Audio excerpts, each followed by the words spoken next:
New Testament. They're not just disagreeing with Paul when they say what they're about to say. I want you to see what they say here, everybody. This is a very fascinating thing, too, because here you have biblical authority being replaced by something else, which is essentially the authority of the group itself. Herod Agrippa was told by Paul that Paul wanted him to not be in chains and that Paul wanted him to be saved. What does that have to do with it? Because Herod is an Edomite, and you believe white folks are Edomites, correct? Do you know Agrippa used to be at the temple every Sabbath? Did you know that? What about it? So Paul said he wanted him to be just like himself. Paul said he wanted Agrippa to be like him. When did Paul's will become God's will? Agrippa asked him if he would make him a Christian. Paul juxtaposes his will from God's will to Romans 9. Go ahead. Paul would not deceive a bunch of people in the room with Agrippa by saying that he wanted all of them to be just like him. Shalom Yasharallah. All praises, honor, and glory goes to Yahweh, Bahashem, Yahweh Shah, Bahashem Rakaha Kodash. And double honors to the men of Great Millstone, the elders and apostles, and to the rest of the brothers on down that's teaching and preaching the true doctrine of Yahweh Bahashem Yahweh Shah. And matter of fact, to any Israelite that's preaching the true doctrine of Yahweh Bahashem Yahweh Shah, Shalom Bayatah Dawada. And to the Akim and Akbat that's out there repenting, Shalom to you, Mashbakah. This Shahakarab coming at you with a quick one. And I just wanted to go into grab a few scriptures on that. Man, we're going to go into this first one dealing with Acts 26 and 28, verse 29, and I think 30. See, because them damn heathens, they still, look, they need to just give it up and quit. Because no matter what Paul said, that ain't going to trump what Yahweh Shah said he coming to do to these goddamn Edomites in totality. In totality. Them as a nation of people. It ain't gonna trump what Yahweh Shah said he coming to do. He bringing judgment to their motherfucking asses. See? So, man, like, these people are something else, man. But matter of fact, I don't even want to run my mouth because I want to make this quick. Let's get it. Let's go to Acts 26. And let's go down. You see what it's saying right here. Paul's defense before Agrippa. Now, I'm going to read this first. Verse 1, 26 and 1. Then Agrippa said unto Paul, Thou art permitted to speak for thyself. Then Paul stretched forth his hands and answered for himself. So what is he doing? He's speaking in defense of himself. It's like if you're in a court building, you ain't got no damn lawyer, so you're going to speak for yourself. You're going to speak in your defense. See? And that's what this is doing. That's what this is all about. See? Because why? These individuals of our people, they wanted to kill Paul for the persecution that he was bringing upon our people because they was calling on the name of Yahweh Bahashem Yahweh Shah. See? So he was brought to this. Why? Because he was a Roman citizen. And they were saying, look, let's get this is a Roman citizen, this person, and these people want to kill him. So basically he's in the court and he's pleading his own defense that, look, I ain't did nothing wrong on why they trying to kill. They trying to kill me because this why. He go running down to him. See? But what it says, I think myself happy, King Agrippa, because I shall answer for myself this day before thee, touching all things whereof I am accused of the Judites. See? Meaning those individuals that wanted to kill him. Because why? He was following the orders of the chief priest and persecuting our people. But we ain't finna go into that. But let's go down to the point though, right? Let's go down to the point. Verse 28, right? And I'm going to start at 27. And what it says, Acts 26 and 27, King Agrippa, believest thou the prophets? I know that thou believest. Now, what is Paul doing? Beginning with that, what is he doing? He's using words of persuasion, a form of guile, but not guile from a wicked standpoint. Guile from a righteous standpoint to do what? Use words of persuasion to get something to work in your favor. That's what's going on here. He ain't trying to convert no Edomite. He's not doing what that wicked ass motherfucker Igianus Hyrcanus did by looking at some damn Edomites and saying, "Oh yeah, it wouldn't." Look, our inheritance is our inheritance. The Israelites' inheritance is for them and only them. You ain't gonna take nobody of another nation and say, I'm gonna bring you into your and another nation's inheritance. That's impossible. But then again, if you do, that ain't their inheritance no more. See? But let's get to the point. What it says, then Agrippa said unto Paul, almost thou persuadest me to be a Christian. Now, when you even go into that word Christian, you got to break that word down if you really want to understand the true meaning. Don't fuck all that. What these people say the definition is. Oh, it means a follower of Christ, a follower of Mashiach. You need to understand. Break down that word. What it's talking about. The IAN is a suffix. Whether you put an S on the end of that suffix, which makes it a plural sense, or whether you just keep it IAN. You need to break that word down if you want the real understanding of what that word means. Meaning Christos or Christianos. You need to break that word down. Now, what does the word Christos mean? It means anointed.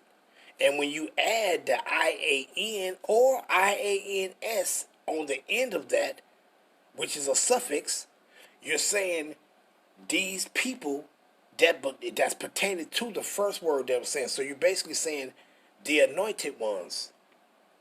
That's all you saying. That's all that word mean. That's all the word Christianos mean. And it's only applied to Israelites. See, but these people that took that word, put their own definition to it, and then said, "Oh yeah," and we all Christians. See, they made their own definition up, and then they added a universal concept to that word. But it only applies to the Israelites, meaning the anointed ones. That's what it really applies to, which would mean Mashiach Yam. That word only applies to the Israelites. But I ain't finna go into that right now. Then Agrippa said unto Paul, also thou persuadest me to be a Mashiachim. And Paul said, I would to Yahweh that not only thou, but also all that hear me this day were both almost and altogether such as I am, except these bonds. You see that? So what was he doing right there? He was trying to persuade him. He was using guile, but from a righteous standpoint. He was trying to persuade him by words. That's why he said what? Go back to 28. Then Agrippa said unto Paul, almost thou persuadest me to be he know damn well he can't be no anointed. It's Yahweh Ba'ashem Yahushua that anoints you. And he ain't anointed no Edomite, period. Not now one. See? So when Paul said these things, he basically was saying like, damn, I'm trying to get myself out of this. He was just using words of persuasion. That's all he was using. See? But let me go grab this real quick. Let's go here. Let's go to Proverbs. Proverbs 15 and verse 1 and 2. What it says? A soft answer turneth away wrath, but grievous words stir up anger. The tongue of the wise useth knowledge aright, and that's what he was doing. But the mouth of fools pour out foolishness. See? So what was he doing? What was he doing? He was using words of wisdom. He was using his knowledge of what the scriptures say to get him out of a particular situation. See? Let's go here. Job 34. And verse 18, straight to the point. What it says, is it fit to say to a king, thou art wicked, and to princes, ye are ungodly? So would it have been wise on his behalf to say to Herod, Agrippa the king, that, man, your ass a wicked ass Edomite. Yeah, you ain't anointed. You can't come into this fold. You a wicked ass Edomite. The Lord coming to bring judgment on you and your people. Would it have been wise to say that to him during that particular time? No, it wouldn't have. It wouldn't have been wise. See? Now let's move on. Because I'm going to make this quick. Just hit these points. Proverbs 14. And let's go down to 35, right? What it says. Matter of fact, I'm I'll start at 33. Wisdom rests in the heart of him that had understanding. What it says right here? Wisdom rested in the heart, the mind of him that had understanding. Paul had understanding. So wisdom of Yahweh, the wisdom of Yahweh Shai was resting with him in his mind. And what? But that which is in the midst of fools is made known. Righteousness exalteth a nation, but sin is a reproach to any people. The point 35. The king's favor is towards a wise servant, but his wrath is against him that causes shame. So you think Paul would have put him to shame in front of all those people if he'd have said anything that would have brought reproach upon him from that motherfucker? What you think would have happened?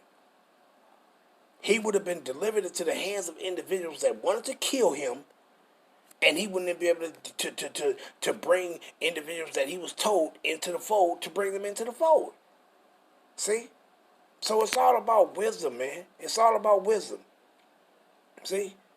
That's all he was doing. He was just trying to persuade them. These Edomites are trying to find a way. Ain't no way. See?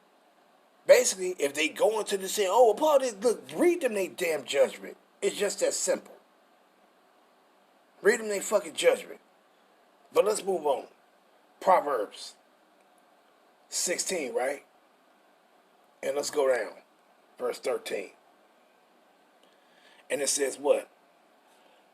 Righteous lips, start at verse 13, Proverbs 16 and 13 and 14. Righteous lips are the delight of kings. What it says? Righteous lips are the delight of kings, and they love him that speaketh right. The wrath of a king is as messengers of death, but a wise man will pacify it. And this is what he was doing. He was trying to pacify Agrippa by words of persuasion, meaning guile from a righteous standpoint, man. That's all he was doing. You Edomites is through, man. Ain't no way out of y'all judgment. Ain't no fucking way out of it, man. Ain't no way out of it. So stop fucking trying. But what it says, Proverbs 20 and verse 2, what it says, the fear of a king is as a roaring lion. Slakia. The fear of a king is as the roaring of a lion. Whoso provoketh him to anger sinneth against his own soul. You see that? So he wasn't trying to provoke him with anger.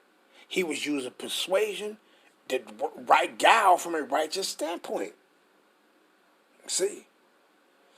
If Paul was using guile with his own people, how much more you would use guile when you dealing with a goddamn enemy, an adversary, man? Matter of fact, before I go grab that one in Matthew 5:25, let's get this real quick.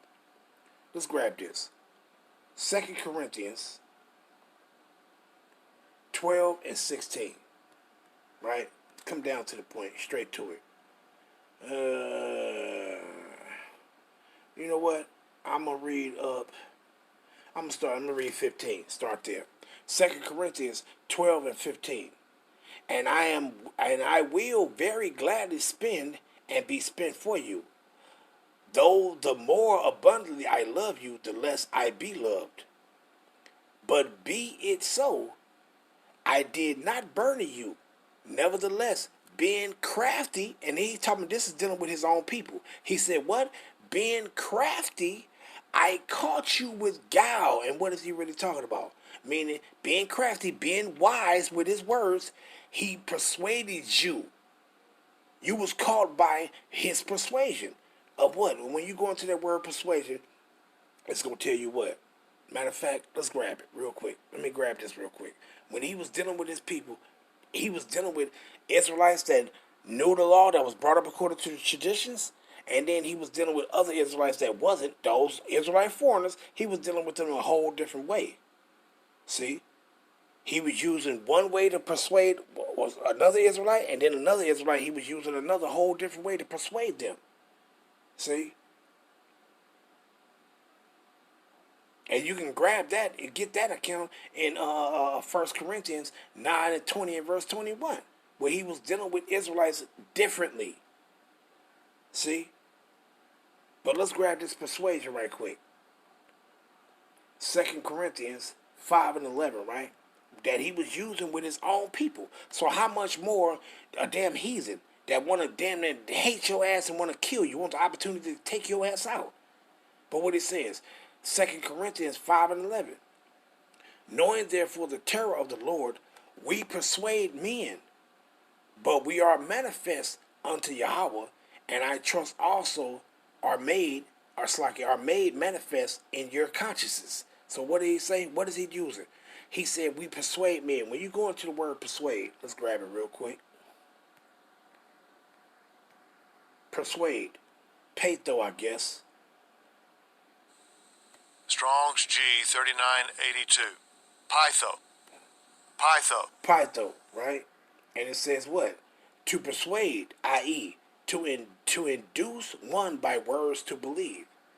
To make friends of, to win one's favor, gain one's goodwill, or to seek to win one, strive to please. See, and that's all he was doing. I ain't even got to read all the rest.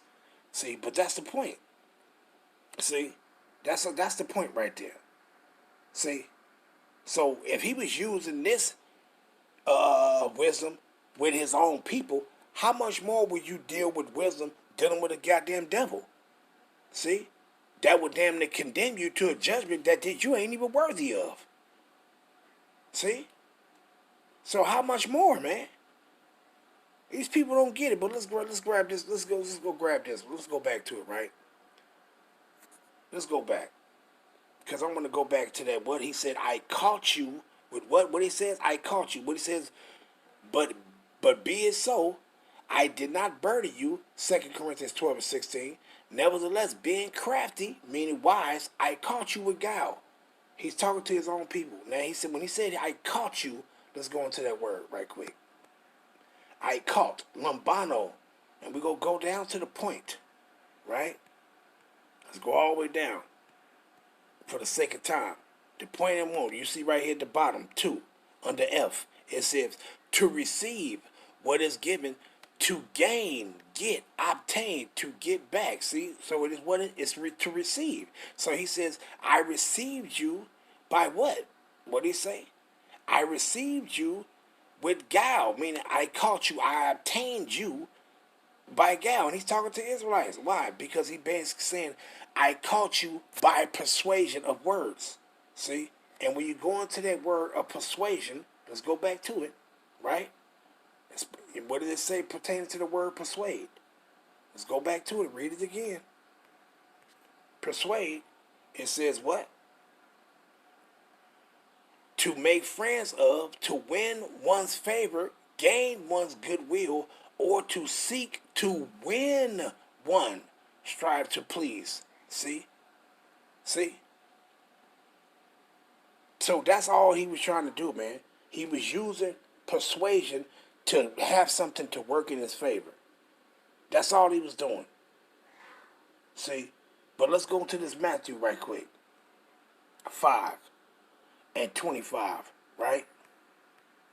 And what it says, agree with thy adversary quickly while thou art in the way with him, lest at any time the adversary deliver thee to the judge, and the judge deliver thee to the officer, and thou be cast into prison. Well, we already know he was speaking for his defense. See? And so he was doing what? He was following these instructions, using words of wisdom, persuasion, beguiling somebody, or guiling somebody from a righteous standpoint, so something can work in his favor. See?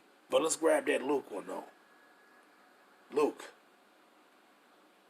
12. And let's go down to verse 58, right? Straight to the point. What it says. When thou goest with thine adversary, an adversary is somebody that's against you, to the magistrates, as thou art in the way, give diligence that thou mayest be delivered from him. And what is that diligence that you're going to get? You're going to take consideration of what you should say in the presence of this person so you can be delivered from their hand, from the condemnation that they can bring upon you. See? So he says, what? The adversary and the magistrates, thou art in the way, give diligence that thou mayest be delivered from him, lest he hail thee to the judge, and the judge deliver thee to the officers, and the officers cast thee into prison. See? But when you grab that magistrates, it's talking about what? Rulers. So was he not in the presence of a ruler? What it says, archon, and it says a ruler, commander, chief leader. You see that? And that, wasn't he in the presence of a king? Well, a so-called king, fucking Edomite, tacky ass Edomite, but hey, he was being recognized as a king. See? So he was appeasing. That's what he was doing, man. Using persuasion to, matter of fact, let me just go here real quick. Right? Let's go. Proverbs 6 and 1 and 2. My son, if thou be surety for thy friend, if thou hast stricken thy hand with a stranger. Verse 2. Thou art snared with the words of thy mouth. Thou art taken with the words of thy mouth. What did it say? Thou art snared with the words of thy mouth. Thou art taken with the words of thy mouth. So by the words of thy mouth, you can be trapped and taken. You could be taken and delivered to the judge delivered it to the officer cast your ass in prison. By the words of your mouth. Let's go down though. Verse 5, straight to the point, what it says, deliver thyself as a roe from the hand of a hunter, and as a bird from the hand of a fowler. But how would you do that? Dealing with a man, not a damn roe, which is a deer, and not a bird, with you, a man. So how would this man deliver himself from the hunter, the adversary, or as for somebody that's trying to catch him? How would you do? By your damn mouth, by the words you use. See? So that's all Paul was doing, man. That's all he was doing. He was just using words of persuasion to get him out of a particular situation. That's all. And let's grab one more and end it off. Luke 21, and let's go down to 12, right? And it says what? What did Yahushua say? But before all these, they shall lay their hands on you and persecute you, deliver you up to the synagogues. When you go to synagogue, it means a chief place of gathering. Was they not in the chief place of gathering when Paul was speaking on behalf of his defense? Yes, they were. And into prisons, being brought before kings. Was not Paul brought before a king? Or some damn Edomite, tacky ass Edomite that was being referred to as a king? Yes, he was. And rulers for my name's sake. See? What did Yahushua say? He told the apostles what they was going to go through. And other individuals now. This was applying to those back then, but it's also applying to individuals now that's preaching the truth. This same thing gonna play out with you too. See? So man, he was just basically bottom line using words of persuasion to get himself out of a particular situation. And I'm going to end it off there. All praise be to Yahweh Hashem Yahushua Hashem Rakaha Kodash. Shalom Yasharala. Wa Abad Babal.